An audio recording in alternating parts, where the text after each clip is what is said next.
What's up, guys? Welcome back to another episode on Proven Power Cycles. For those of you who don't know me, my name is Eric.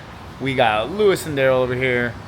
We are getting near the end of the day now, but we got this 2022 R1 on the dyno right now.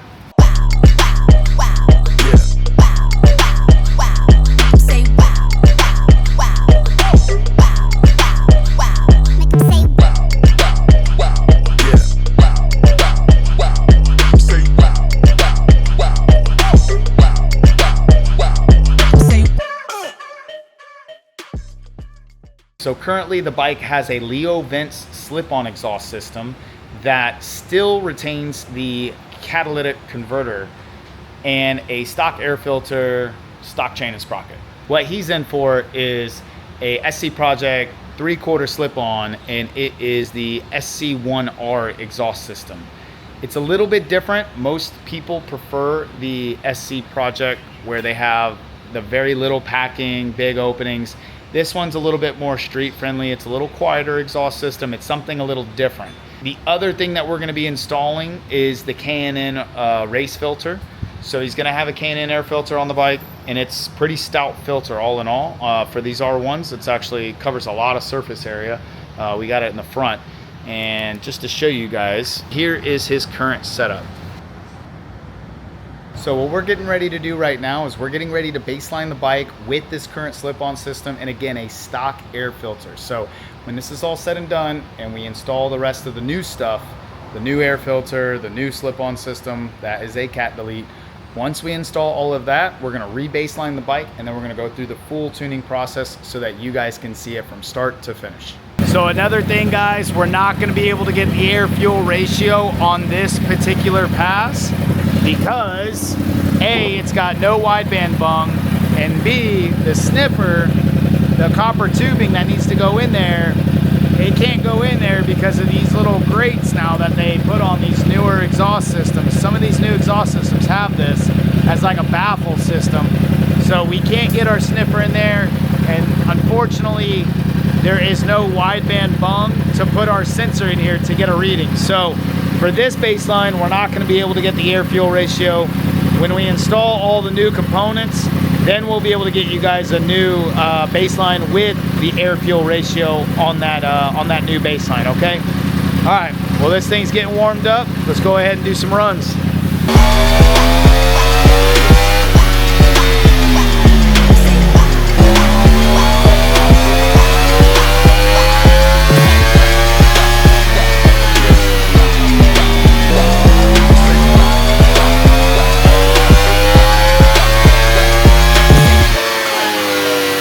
All right, guys, I'm gonna do things a little bit differently on this video. So what we're gonna do is we're gonna go over the baseline numbers right now with you, and then we'll go over the new baseline numbers here in just a little bit, and then we'll go over the final numbers here at the end of the video to kind of keep things moving a little bit smoother than what we normally do. So we're gonna try something a little different, okay? So here we go. So we made a whopping 158 with 71 pound-foot of torque. That is with this baseline with a stock cat. All it has really, guys, is just that Leo Vents little slip-on with the cat. That's it. Stock air filter. Everything else is stock. So we just laid out 158 wheel horsepower, 71 pound-foot of torque.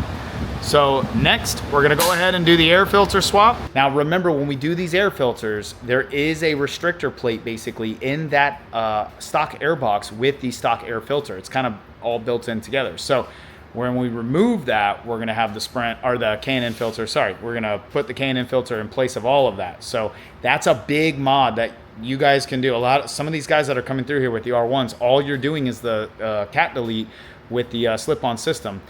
Again, like, think about it, okay? So that mod, we've already found out, is picked up around 4 to 5 wheel horsepower, depending on what air filter you're putting in there.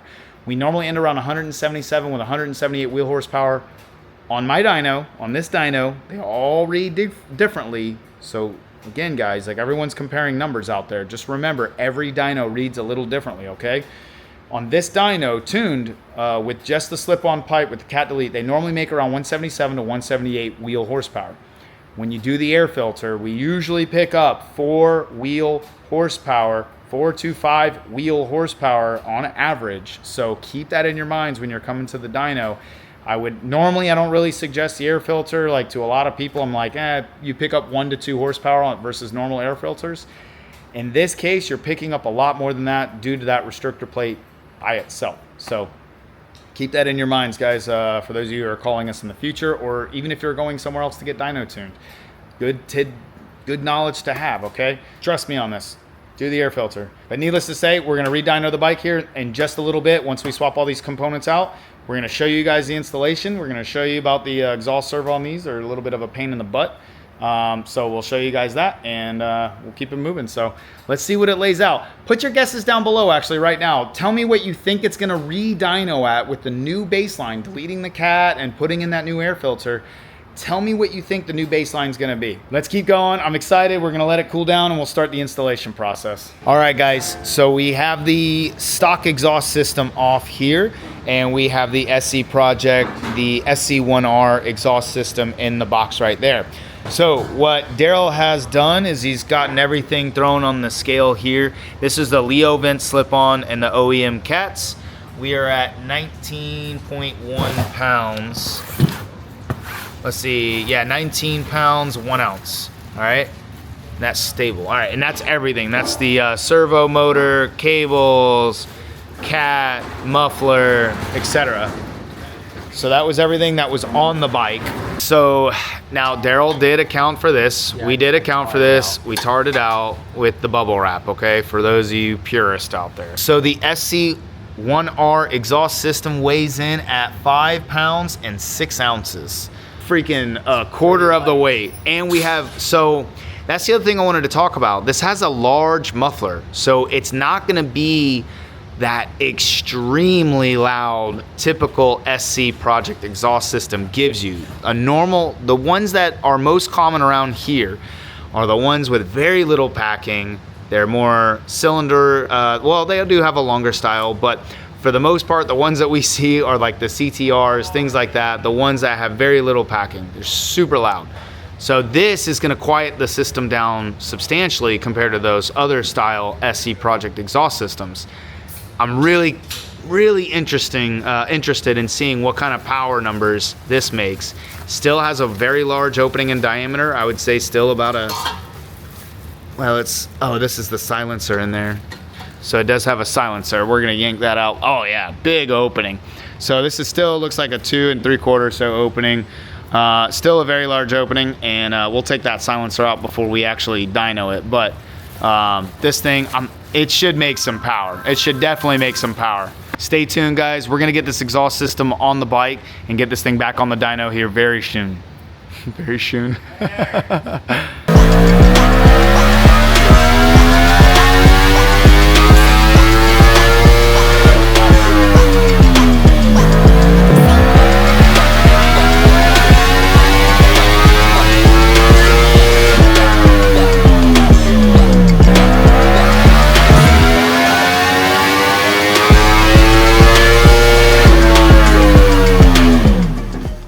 So as you just saw, we just got done doing the new baseline. Let's go over now the numbers versus the two baselines. This is pretty interesting. For the SC Project, installing that SC Project really freed up this mid-range here, which is exactly what I was expecting to see because we took that cat out and we got the restriction out of that airbox.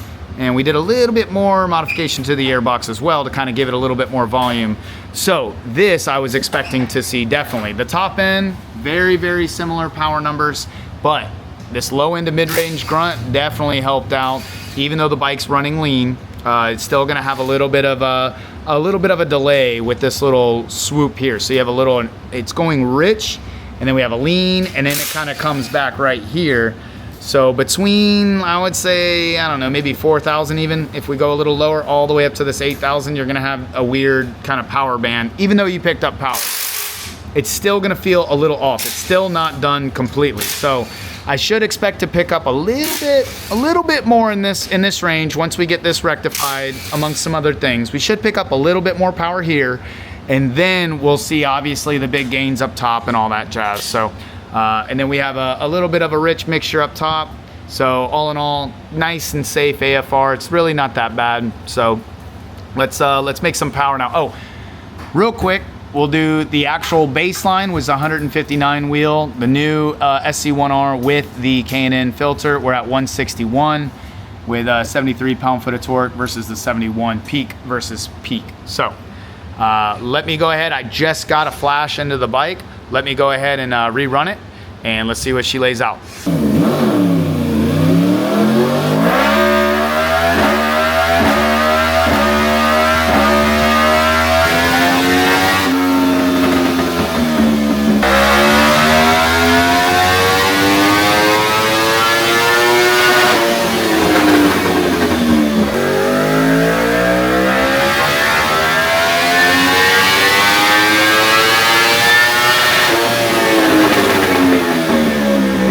All right, guys, so here is the exhaust system after the dyno.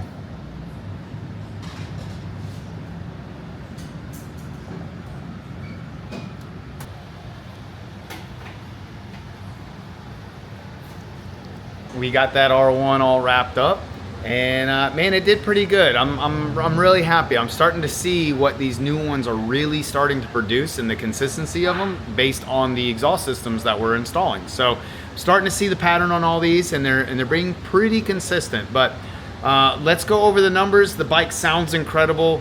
Customer's super happy. It was a long process dealing with the SC project because it took so long to get these in stock in the US.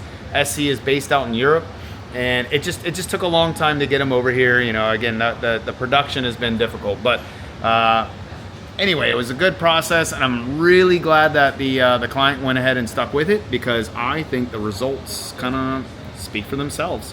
So let's start going over some of the numbers here. When he first came in, we were at 159 wheel horsepower and 71 pound-foot of torque with that little slip-on system and that stock header with the cat all in it.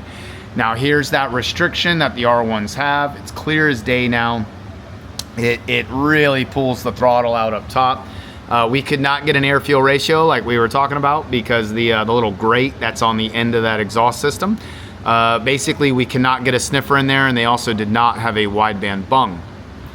So once we got the 3/4 system all installed and all that other jazz, we picked up substantial gains here in the mid-range, and this is kind of what I was expecting once we take out that restriction. Big gains in the mid-range, and then of course up top we still have that restriction. Even though the bike is breathing better, there is still an electronic restriction now built into the ECU.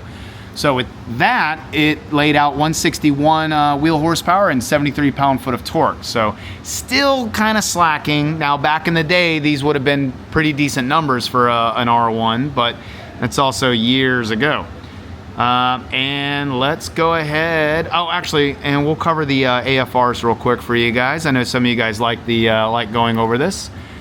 So we had it get pretty a little rich here on the stab. Gets pretty dang lean here in the mid-range.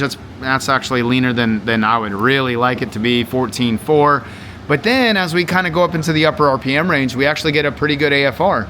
It gets a little fat here, but again, that's where the restriction starts to happen. So you can see we get a little rich mixture, kind of leans back out where we need to be, and then it gets a little rich at the red line. But again, not bad for this upper RPM range for a slip-on system. It's really not bad. That's actually what you can drive this, and the bike would be okay. It's not going to blow up, things like that. The bike would be okay to ride around with the slip-on for a while. All right, fast forward and let's get some final numbers, the thing we all want to see. Here's the final result, and now this is interesting too. We still had gains all in the mid-range going into the upper RPM range. We still had very good gains, and then as we get to this high RPM range, we actually get a pretty good split between what it was and where it's at. So 154 with the slip-on system, without any tuning, and then with the tune we're at 180, and this is targeted at 12,800 RPM. So a dang good 26 wheel horsepower gain with the slip-on. That's huge. But how the bike came in, went from 149 to 180, so 31 wheel horsepower gain. Again, very, very impressive gains. I mean, that's substantial gains. And then we jumped up to 68.91. Again, this is targeting 12.8 RPM here. So if we actually go here, we're at 180, basically 181 wheel horsepower were the final numbers, and then 78 pound-foot of torque. So very, very healthy considering the mods that it has. We didn't go crazy. It's not like we flooded this thing with a ton of mods. It's still relatively light on the modification list, still laying out dang good numbers. I'm happy with this, very, very happy with this. And like I said, as we're getting to know these R1s, we're getting to know basically just what they want and kind of the where we need to be with some of the mods that we're having, that we're installing on these bikes. So now, again, we could make better numbers. He just needs a little bit more mods, and we can get this thing up to 184, 185 wheel horsepower, no problem on pump gas. Again, very good gains, very good numbers. I am beyond satisfied with that. The bike sounds incredible. The exhaust system looks incredible. It is basically a total package at this point. So I know the customer's happy. I'm glad that he went ahead and decided to wait and, like I said, go through this process. I'm sure it's worth it. So, but yeah, guys, with that being said, we're gonna go ahead and end the video here. If you haven't done so already, please comment down below. Tell us what you think about the numbers. Tell us what you think about the this SC1-R exhaust system. It's clean, it sounds good. It's not super quiet, but it's also not that crazy loud exhaust system that SC Project typically makes, with the very low baffles, very skinny baffles. You know, this is definitely more baffled. It still has a nice clean note to it, and it's still plenty loud for some of you guys who still want that nice clean exhaust note. Highly recommend. Very good quality titanium. Again, it's a good system. You know, they are pricey, but it's a good system all in all. Hope you guys enjoyed this video. Please like and subscribe to the channel if you haven't done so already. We really appreciate the support, you guys, and we'll see you on another episode.